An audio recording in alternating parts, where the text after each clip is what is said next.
네, 안녕하세요. 오늘도 파업세일 관련해서 자료를 한번 만들어 봤습니다. 파업세일로 나오는 유닛들을 보면은요, 세 가지 타입들이 있는데, 죽거나, 그 다음에 이혼을 하거나, 그 다음에 빚 때문에 나오는 경우가 많습니다.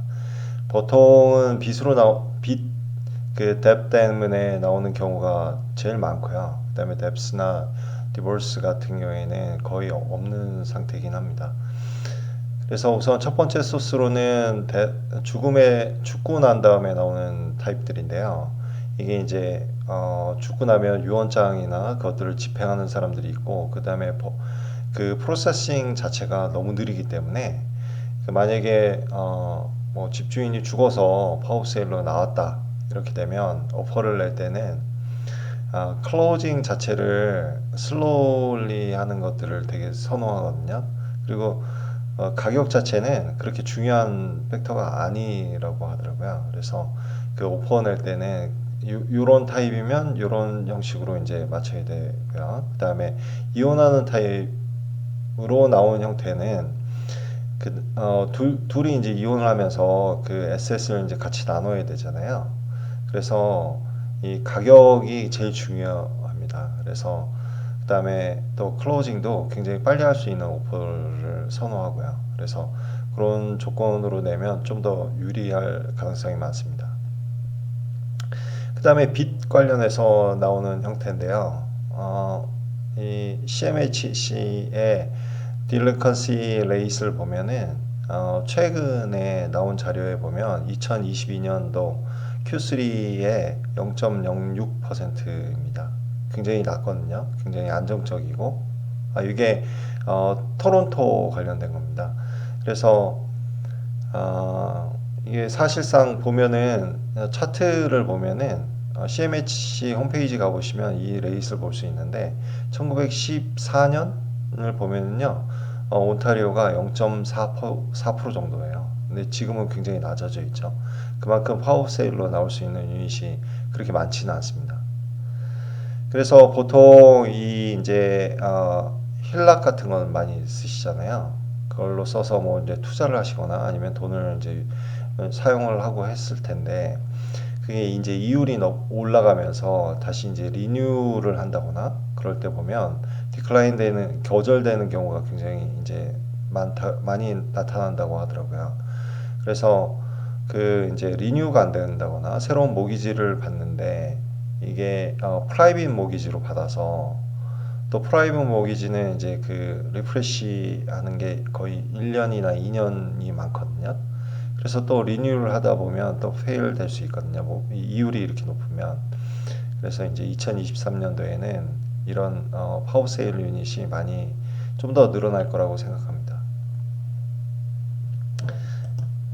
어, 그래서 이제 파워 세일로 나오는 유닛들이 있는데 온타리오에는 왜 포클로즈로 나오는 게 없는 건지 해서 이제 제가 이 정리를 해봤습니다. 그래서 캐나다에서는 두 가지 타입의 이제 청산 절차가 있는데요. 파업 세일이랑 포클로즈가 있는데 파업 세일을 하는 이 주가 온타리오, 뉴폴란드 앤 뉴 브런즈윅이랑 PEI가 이제 파업 세일을 주로 하고요. 이 주에서는 포클로저는 나오지 않아요. 거의.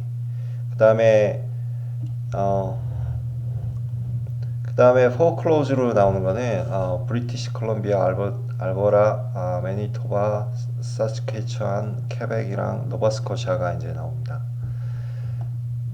여기는 파워세일은 없고요. 포클로즈가 돼요. 그래서 파워세일이랑 포클로즈의 차이점을 보면 만약에 첫 번째 페이먼트를 미스하게 됐을 때 파워세일은 그 한 15일 후부터 바로 프로세스를 할 수 있는 권한을 이제 렌더들이 갖거든요. 근데 포클로즈는 이제 그 미싱 페이먼트를 한 3주에서 6주 정도를 하게 되면 포클로즈를 하게 됩니다.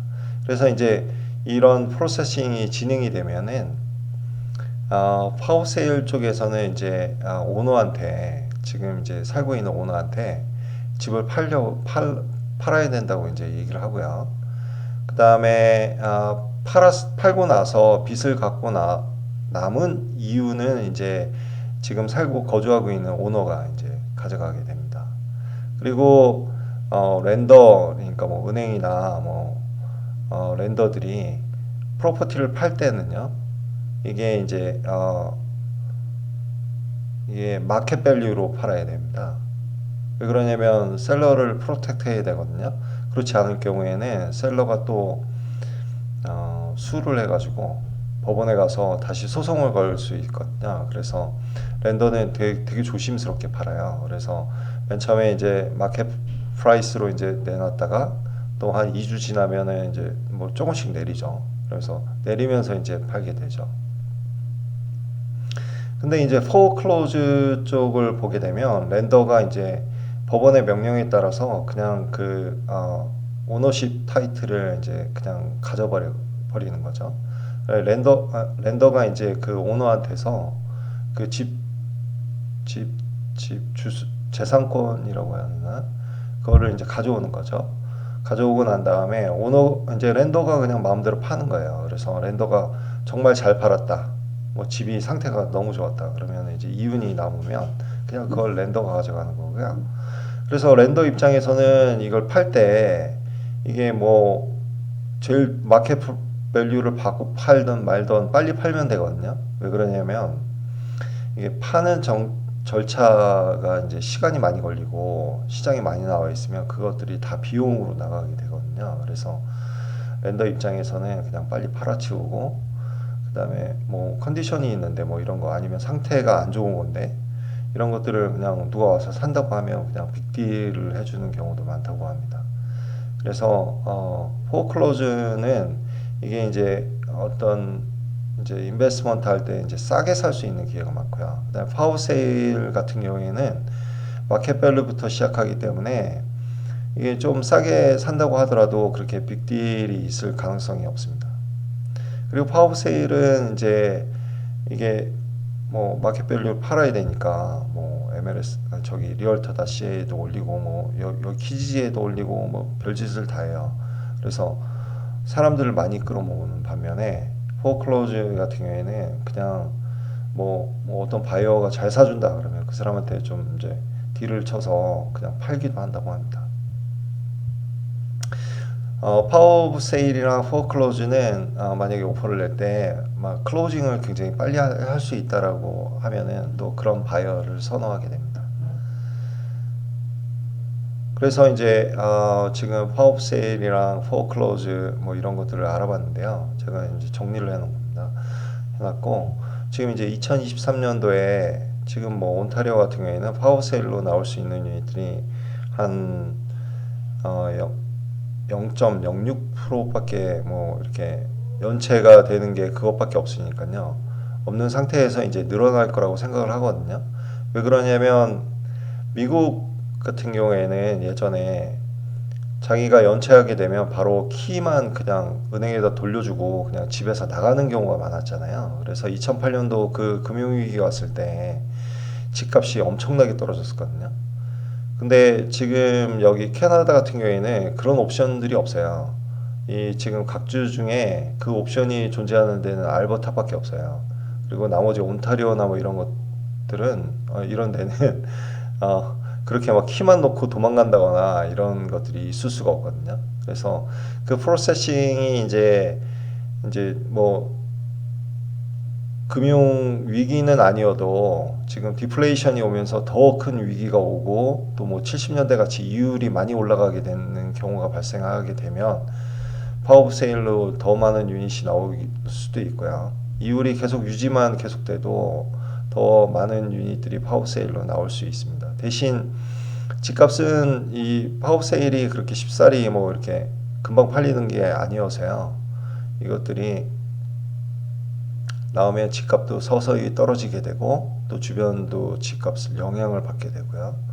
그래서 아마 기회를 보시는 분들은 2023년도 하반기나에 아마 좋은 기회가 아마 오지 않을까 생각하고 있습니다. 그래서 오늘 영상은 이만 줄이겠습니다. 그러면 좋은 하루 되시고요. 네, 시청해 주셔서 감사합니다.